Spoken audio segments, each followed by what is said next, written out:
Support for this podcast comes from the Central Valley Journalism Collaborative, connecting communities with the resources, infrastructure, and networks to ensure a vibrant local free press. From KVPR in Fresno, this is Central Valley Daily. It's Thursday, November 20th. I'm Elizabeth Arkalian.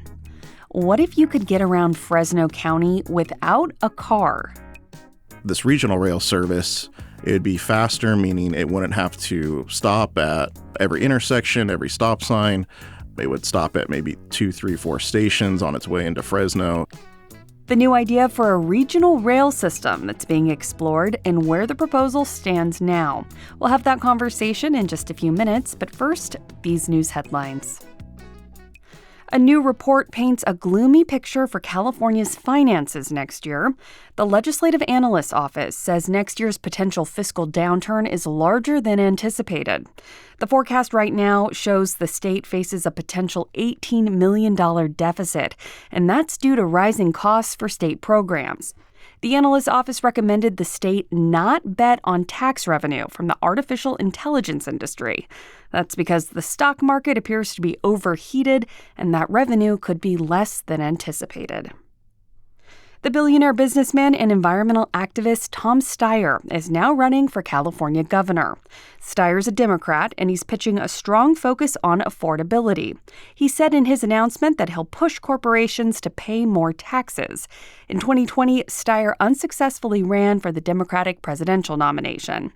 Steyer's wealth makes him a major contender in a crowded race that includes several Democrats and 2 Republicans.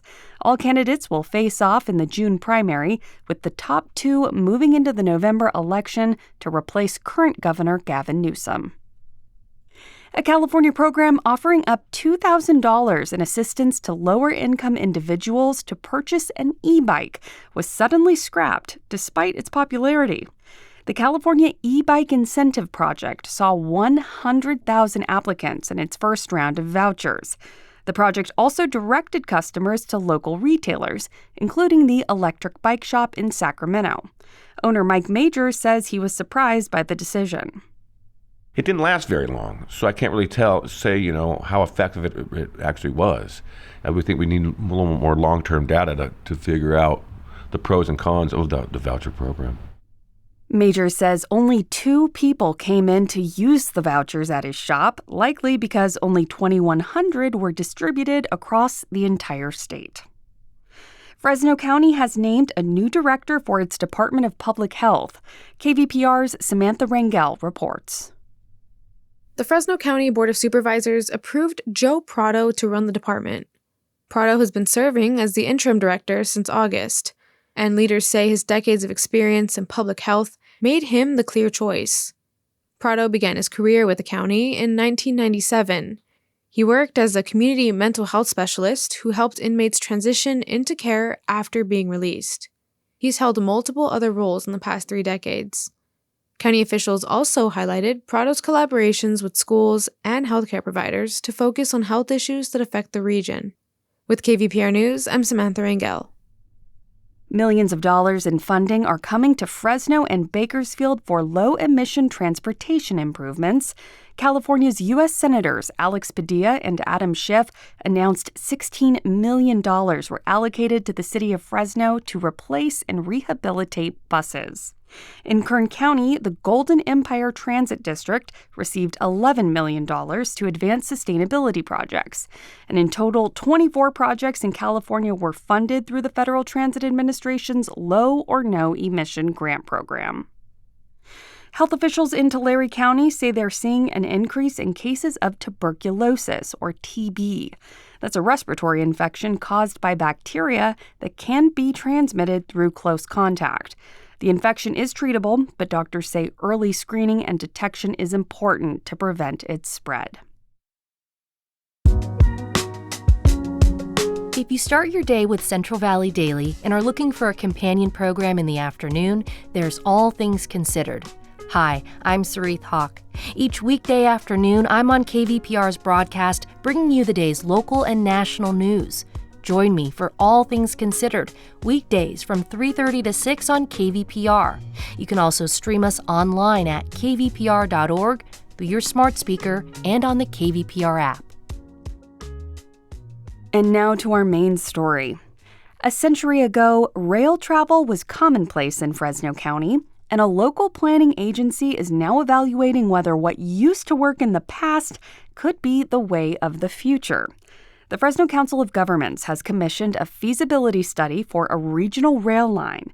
It would connect small rural communities to larger cities, such as Fresno and Clovis, and it could drastically cut back the number of vehicles on the road, and not to mention pollution. The project is still many years out, but the potential for its success seems to be there, and it somewhat relies on the success of the state's long-delayed high-speed rail project.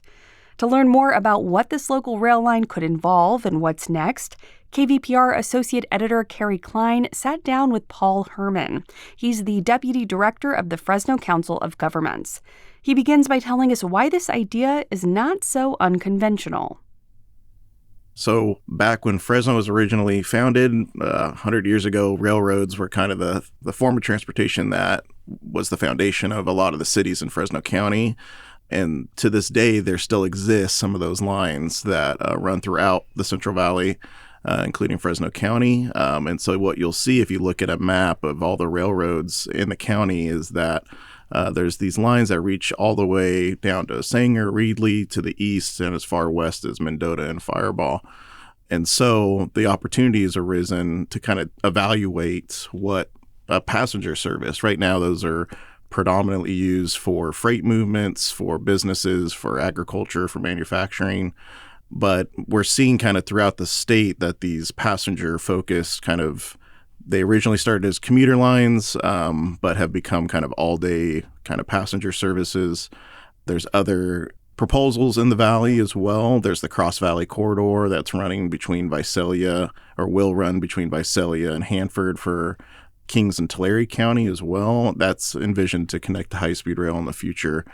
So this is kind of a similar type of analysis to see if that kind of service, and it wouldn't be super high frequency. It would be probably an hourly or bi-hourly service if it were to be deemed feasible. But it really is to evaluate, is there alternatives to driving in Fresno County? High-speed rail is going to be a centralized hub of transit services in the future. And so if there is a way to get more communities connected to that future high-speed rail service that doesn't require you to drive, that's really what we're evaluating with this study. And to be clear, it's just a study. You're nowhere near construction of this line yet. It would be decades away. Yeah, this is a study, a feasibility level study. So not, pre-environmental, pre-engineering, it would be probably 20 years off at least, I would say, if it were to happen. So as you said, the current plan for this rail is that it would connect rural communities from eastern and western Fresno County to the urban Fresno-Clovis core. Could you speak to the importance of having these rural and urban communities be better connected? Yeah, absolutely. So a lot of these rural communities have just a lack of options for access, right? You're typically driving a vehicle. There are some rural bus services, but they run maybe only 1 or 2 bus lines a day, so very infrequent. And we've seen that a lot of these longer bus routes that take 1 to sometimes 3 hours all the way out to Kalinga, those are just not conducive to a high ridership. A lot of people just don't see the value in taking such a long journey and they have to make so many stops. And so this regional rail service, it would be faster, meaning it wouldn't have to stop at every intersection, every stop sign. It would stop at maybe 2, 3, 4 stations on its way into Fresno. So it would be a lot faster to get into Fresno and connect into high-speed rail eventually. Mm-hmm. But also, like I said, really providing that option today. A lot of folks, when you live in Reedley and you're trying to get to Fresno, really your only option is to drive. There's not many viable options that are frequent enough for you to rely on every day. And so the Fresno Council of Governments right now is also overseeing another major project, the push to renew Measure C. Yep. That's a half-cent sales tax that funds transportation projects. How does Measure C play into this regional rail idea? Are they connected, or are they 2 completely different projects altogether? Yeah, they're 2 completely different projects. Not to say that Measure C dollars couldn't help support future transit. Likely it will help support future transit projects, but yeah, they are separate endeavors. One is a very high-level feasibility study, and one is trying to figure out how we're going to pay for the entire transportation network over the next 20 or 30 years. And so, yeah, we do a lot of studies at Fresno COG. A lot of them kind of sit on a shelf and never materialize. That's the nature of long-range planning. You want to understand the potential of maybe an idea, but whether or not it becomes reality, a lot of things have to line up for that to become true. So two separate efforts, definitely. So the Measure C steering committee recently voted to allocate 25% of those tax dollars to public transit projects. That would be it just would not be, those would not be this public transit project. Yeah, likely would not be this public transit project. And a regional rail type service would be quite expensive. I'm sure you've seen cost of transit projects over the last few years throughout the state. They're becoming more and more expensive. So not to say that Measure C couldn't be a match of some sort in the future for transit projects, but it really is to fund the 25% that you're talking about that the steering committee just recommended. That really is envisioned for the existing transit services that are existing today. So, yeah. Speaking of cost, is there any way to be able to predict in your crystal ball how much a project like this would cost?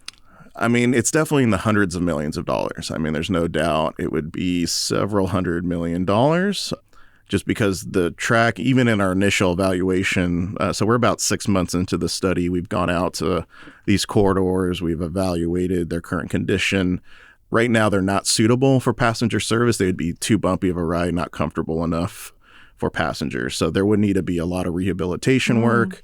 There would need to be stations and platforms put in, right, and purchase the vehicles, get a maintenance facility. So there's quite a bit that goes into these types of systems. And yeah, so definitely in the hundreds of millions of dollars. Very interesting. And so when do you anticipate the feasibility study to be finished? And then if you were to move forward with this project, do you have any idea of what that timeline would be? So right now we are anticipating that the study is going to be concluded by September of next year. And that will then kind of help guide the next steps. Whether, there's several different potential routes it could go in terms of who picks up the study and moves it forward. There's a rail agency today, the San Joaquin Joint Powers Authority, that manages the Amtrak service that is in existence today. They're in line to work with the California High-Speed Rail project in the future to operate their initial service. So that's one potential agency that could look at our study and want to try to advance it.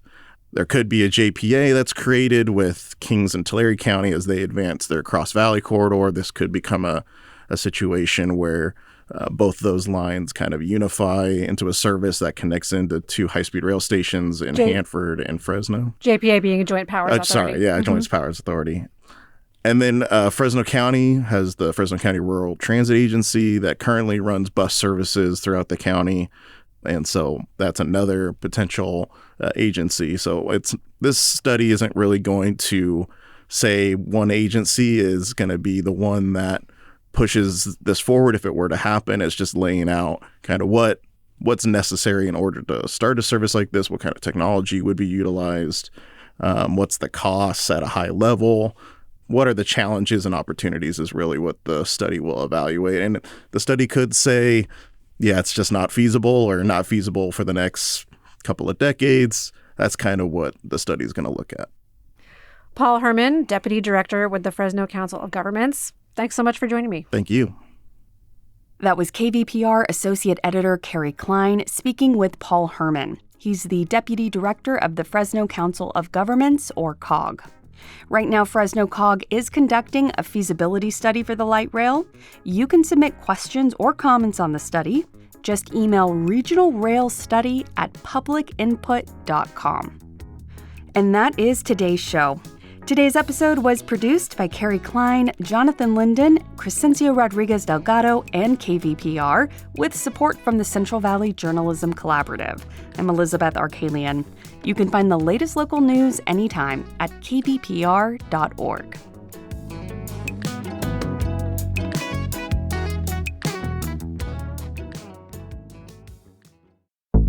Sources and methods, the crown jewels of the intelligence community. Shorthand for how do we know what's real? Who told us? If you have those answers, you're on the inside, and NPR wants to bring you there. From the Pentagon to the State Department to spy agencies, listen to understand what's really happening and what it means for you. Sources and Methods, the new national security podcast from NPR.